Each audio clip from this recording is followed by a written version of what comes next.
Hello everyone, welcome to SwitchUp as we once again have a look at some of the games coming out for the Switch in this upcoming week.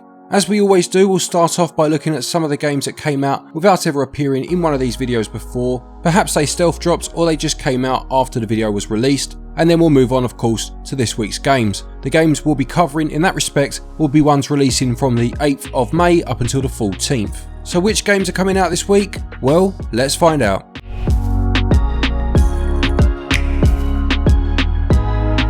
Well, talking of stealth drops, one such announcement literally happened whilst I was rendering this video, so I'm putting a little edit in here to include it, and that of course is Baldur's Gate Dark Alliance. This ARPG with hack and slash combat came out originally back in 2001 on the PlayStation 2, the Xbox, and I believe it was on the GameCube too. It was the first game in the Baldur's Gate series to release on consoles rather than PC, and these days will join both Baldur's Gate 1 and 2 on the Switch. Okay, after that quick interlude, back to my original audio. Starting with the first of the games that are already out then, this is Street Cleaner the video game. This is a retro-inspired action platformer set across 7 stages and uses an 8-bit aesthetic, albeit whilst using modern techniques, to create something that wouldn't have been possible back in the day. Now the obvious inspiration in terms of the art style would appear to be the NES, but I do have to say, having just watched the trailer, there's definitely enough in there that reminds me of the Commodore 64, and that on its own is enough to have me intrigued. The music in the game comes from synthwave artist Street Cleaner, with this game almost acting as a licensed game on a movie that was never made. This is selling for £11 or your regional equivalent. Then we have Nongunz Doppelganger Edition, which appeared on the eShop just after I'd made last week's video. This is an action platforming roguelite where you'll need to traverse dungeons, taking on bosses to move on, whilst picking up cards that will give you passive abilities. If you die, you have to start all over again. Classic roguelite fare in that respect. This is a remastered version of the original which has added local co-op and an arena mode. We do actually have a code for this game and we may well do a review for this, if so it will be out next week. It's selling for £13.49 or your regional equivalent. If you are interested, you may want to wait on that review, or if you are already convinced, it is out now. Moving on to this week's games then, and the first one coming out on the 12th is called Rift Racoon. This is published by East Asia Soft, who have had quite a few games published on the Switch lately, most of which have been cheap and relatively cheerful. This describes itself as a hardcore platformer, and again is one that uses a retro style. You play as a raccoon named Tucker, who must make his way across 50 levels discovering hidden diamonds. The unique mechanic in this one is that Tucker has a phasing ability that will help him get across gaps and even move through walls. By the looks of it, judging by the trailer, this mechanic is quite heavily used within the game, but you also have your claws that will allow you to climb up the walls. It looks bright and colourful enough, and that phasing mechanic might be enough for it to stand out against other platformers on the Switch, and it's selling for just £4.49 if you are interested.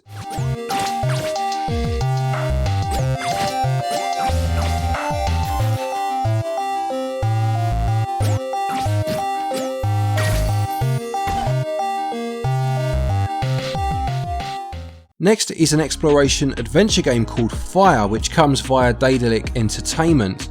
By the looks of it, this has some elements of point and click to it, with various puzzles to solve, but as it's set in the Stone Age, the whole game is played without any text or dialogue. It says you play as lovable Neanderthal Ungh, who dozes off during his first night of being on night watch, and the next morning discovers that the fire he was meant to be watching has gone out. He's banished from his village for this and goes off in search of a new flame. It says you'll be searching across various different sceneries, including smouldering volcanoes, inside of a dinosaur, or even through time itself. It says one click or swipe of your environment and it will come to life. A small dash of logic will be enough to solve any puzzle, and it does also say here that the touchscreen is mandatory, so I'm assuming you'll have to play it in handheld mode. Don't quote me on that, but that's what the word mandatory would suggest. That may be enough, I don't know, to put some people off. Anyway, it's selling for £12.99 and it releases on the 12th. Hey, don't go away. I guess we should follow him on his journey through the hilarious Stone Age and discover beautiful foreign landscapes, meet side-splitting fellows, and funny-faced... Next up you have Exodemon, which is a first-person shooter inspired by genre classics of the 90s. It promises an old school feel with retro graphics and lots of exploration and secrets. It says you play as a scientist on the edge of the universe who has been infected by an alien entity. The symbiotic force is trying to take control and you must find a way to control the beast, resisting infection and blazing through various locations to reach the last escape pod. The trailer looks pretty interesting, definitely has that kind of Hexen, Doom or Heretic vibe to it. It's going to be selling for £11.69 and it comes out on the 13th.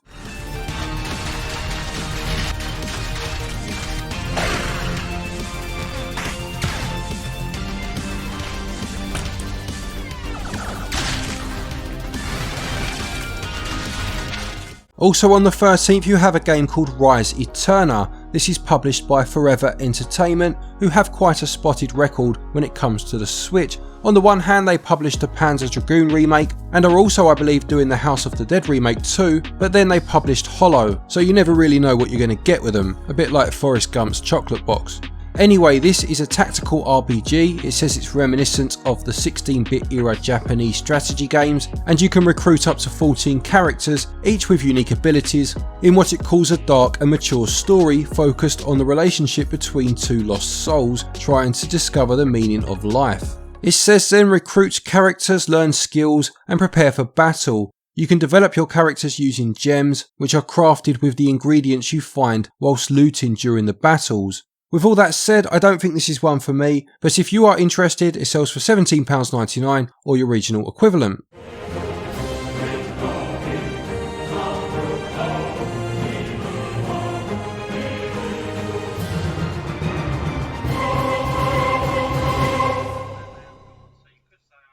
And then there is a game called Space Commander War and Trade.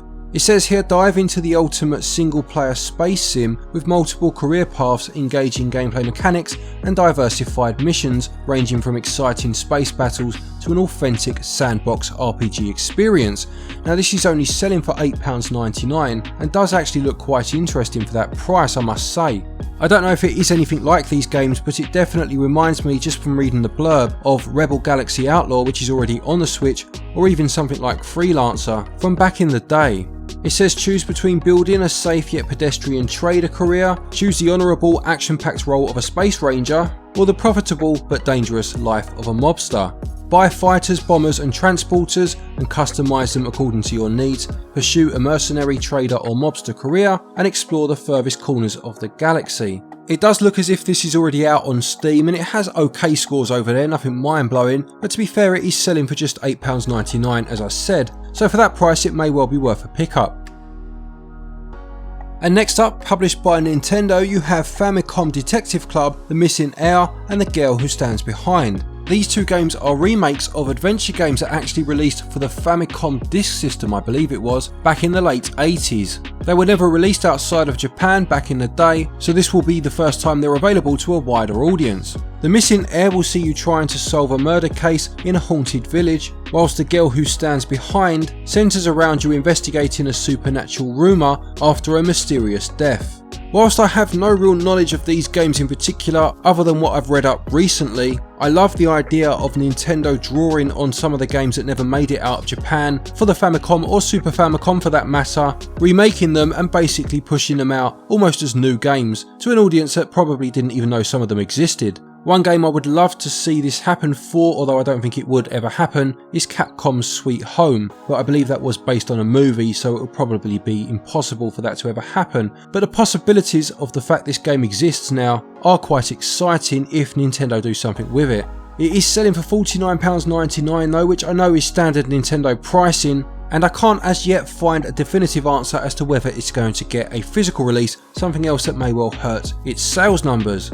I'd be interested to know how many of you are going to pick this one up or have any interest in it. I love the idea of it and I'm really happy to see this happen, but I do think that price is going to hurt it, I must say. Anything is possible in this complex and cursed murder case. 私を疑っているのか？犯人は誰なの？これはどこでその名前を？もしもし、千蔵さん。 Famicom Detective Club. Then you have Subnautica, which is going to sell for £24.99 or your regional equivalent and does have 10% off that price up until launch. This has been out elsewhere for a few years now and is a survival action adventure game played from a first person perspective and set on a remote ocean planet. It says after crash landing in your life pod, the clock is ticking to find water, food and to develop the equipment you need to explore. You will collect resources from the ocean around you and craft knives, lights, diving gear and personal watercraft. You must use the ecosystem to help you and beware that as the sun goes down the predators will come out. Subnautica is a game that I've often thought to pick up in the past for the PS4 but just never got round to for whatever reason. I don't get to play my PS4 as much, hence the reason the Switch was such a godsend when it came out, so it will be nice to finally experience it on Nintendo's handheld system. Hero food and energy and gather data on unusual phenomena.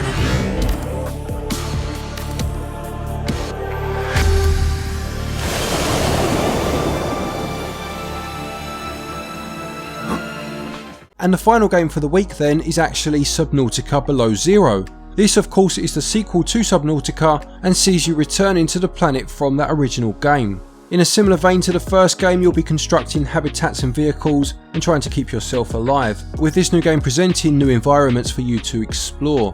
It's selling for the same price as its predecessor, £24.99, again of course or your regional equivalent, and it does have that same 10% off up until launch. Quite an interesting move to release both games on the same day, and for those of you that have played them before, perhaps you can give us a bit more information on them in terms of do you need to have played the first one to play this sequel, how similar are they in terms of their mechanics, any information that you can give, please do put it in the comments section.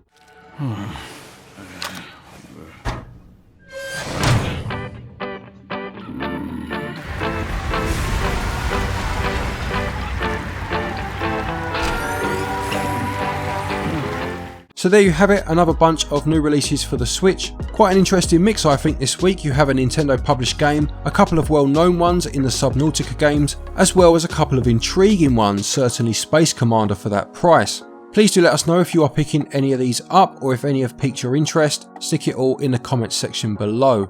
A quick thank you to our Patreons as always for your continued support, and to each and every one of you for watching our videos. Take care, stay safe of course, and until next time, happy gaming.